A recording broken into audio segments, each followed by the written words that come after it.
guys, welcome to my channel. Today I'm going to be talking about the top 5 beginner knitting projects. Now, I'm going to explain a little bit of how I decided to go about choosing these patterns. For one, I wanted to make sure to focus on free patterns because maybe not everybody can afford to be buying patterns on top of supplies. So I decided to choose free patterns.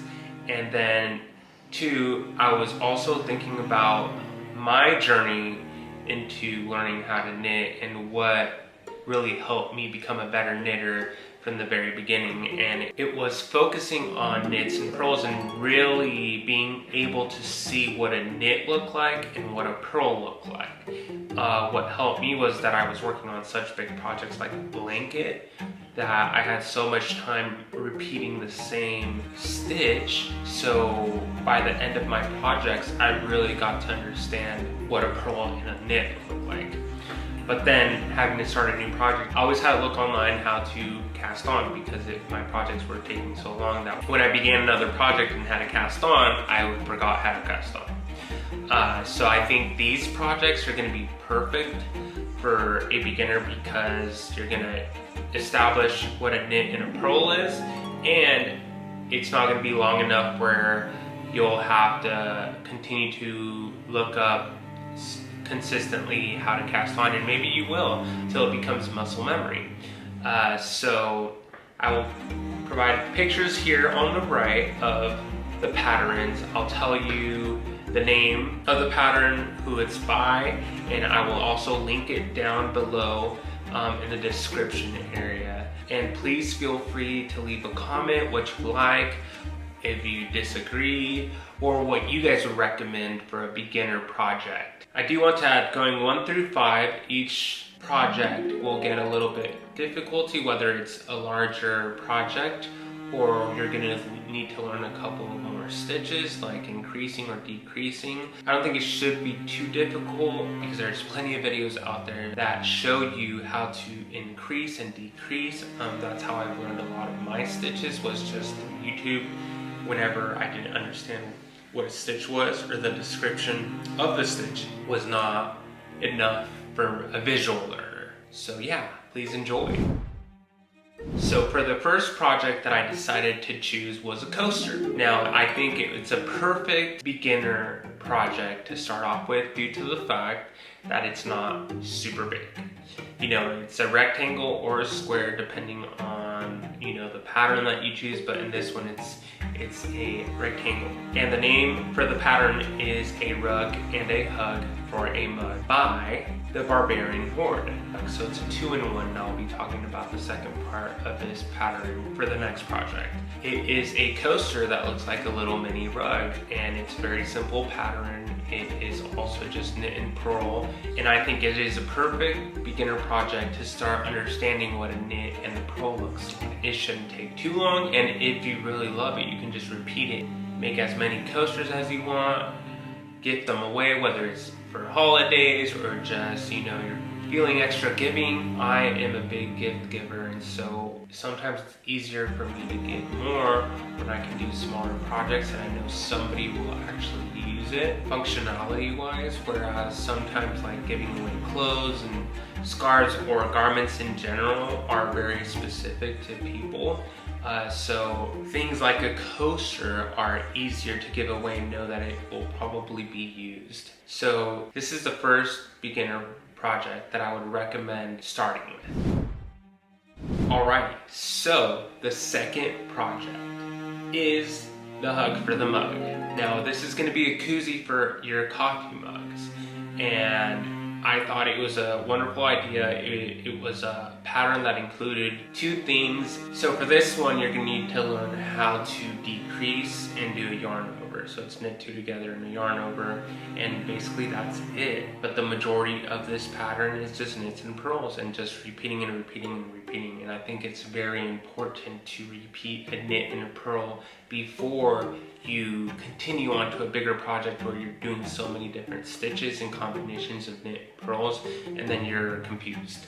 And so so it continues to progress the understanding of what a knit and purl is, and it's very cute, very adorable. You can choose many colors to do it, or just choose one color, or variegated yarn, and the yarn is not super small. So the pattern does call for a DK or light worsted, but it is not too small nor too big for a beginner to learn on, and I just really would recommend you guys progressing from the rug to the Koozie. I would love to see pictures of your guys' projects and stuff, so feel free to share.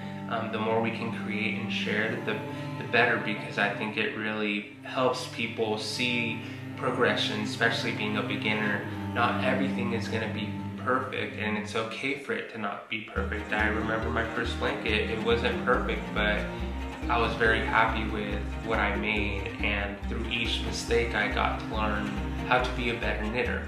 So that was it for project 2. Moving on to project 3. Now I decided to do a dishcloth, and the name of this pattern is called Traditional Dishcloth, and it is made by Stacey Perry. Now this one is a continuous build on the last one, how you learned how to knit 2 together and yarn over, and so this also helps repeat the yarn overs and the knit 2 togethers after you've progressed from just doing knits and purls to adding a knit 2 together yarn over. And this is just continuous repetition, which I think is very important in order to become a better knitter. That is what really helped me become a better knitter, just repetition, repetition, repetition. I did 3 blankets before I really started doing anything more crazier that called for different stitches. And so I was able to really progress faster because I could see what a knit and what a purl looked like when I was working on it. Now, if I did drop a stitch, it did take me a little bit longer to learn how to pick up a stitch, whether it was purl or knit. But after a while, I really was able to see what I was doing. Even when I dropped a stitch, I was able to pick it up and have the pattern match however many stitches it went down.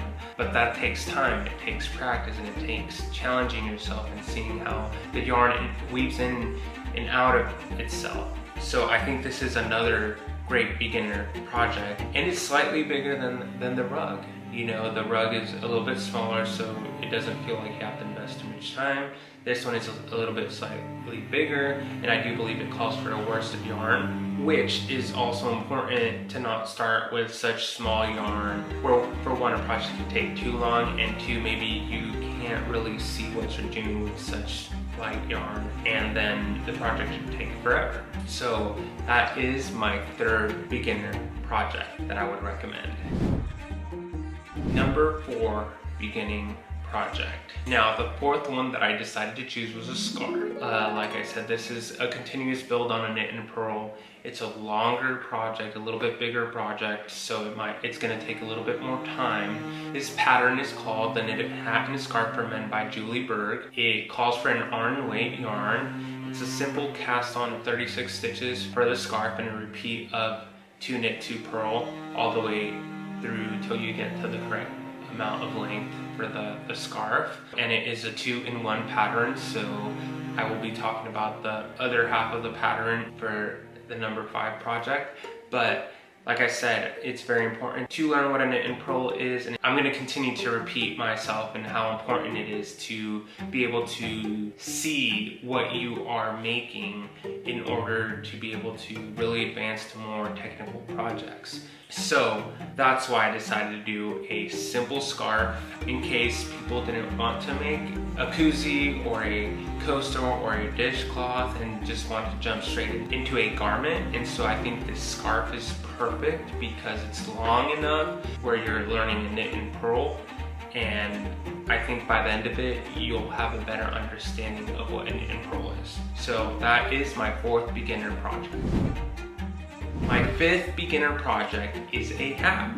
Now in this hat, if you progress from all the other projects from 1 through 4, you've already established what a knit and purl is, you've learned what knitting 2 together is, what a yarn over is. When making, you won't have to yarn over when making the hat, but you will do the knit two together, and that's why I included them in the first couple of beginner projects, so you can start establishing how to decrease. And I think it's an important step to be able to tackle a hat like this. If you were to start out with a hat like this without having any background on knitting, especially even knowing what a knit and a purl is, I think it would be a little bit difficult and deter new beginners from learning knitting. I'm glad that at the beginning I didn't learn how to increase and decrease, because I believe it would have made things a little bit more difficult for me, and I just kept it flat and just worked from one end to the other and cast off, and that was it. And so with these projects that I've chosen, and to finish it off with a hat, is a good progression of learning knit, purl, decreasing, and being able to make garments that you can wear. You know, and sometimes the simplest projects like home decor is the perfect place to start before you do tackle a garment. I will say though, if you are passionate and you really want to make a scarf or a hat or you know, any type of clothing, I say go for it. You know, if that's where your passion is, never allow anybody else to tell you not to do it. So, with that being said, these are my top 5 beginner projects, and like I said, I would recommend starting from the beginning of number 1 going all the way to number 5, and if you guys need any help, please feel free to reach out. I'm thinking of making videos on my YouTube channel explaining what a knit looks like, what a purl looks like, just your typical, you know, stitches, whether it's knitting together, yarn over, and so on and so forth. I don't know when I'm gonna do that, but there are already plenty of videos out there that can show you how to do these stitches. But if you guys really want me to create my own videos, I will be more than happy to provide that for you guys. And once again, thank you. Feel free to leave a comment if you guys have any recommended beginner knitting projects that are amazing to start with. Please link them down below and share your thoughts, as we all would appreciate this knowledge, especially for beginners that are learning. Don't forget, like and subscribe, and it does take balls to knit.